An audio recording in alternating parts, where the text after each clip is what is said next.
I'm Kurt Sampson, your EV guy with CAA Atlantic, here to talk about what's up with EVs.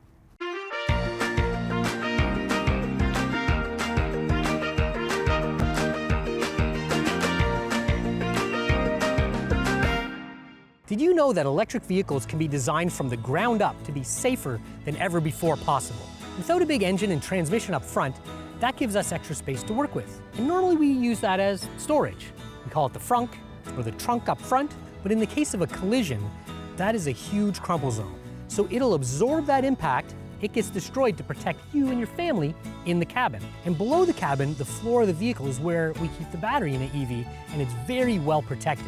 So that adds extra protection for the occupants inside. As the world moves to safer, sustainable transportation, CAA is here to help you get there. To learn more about what's up with EVs, visit our website,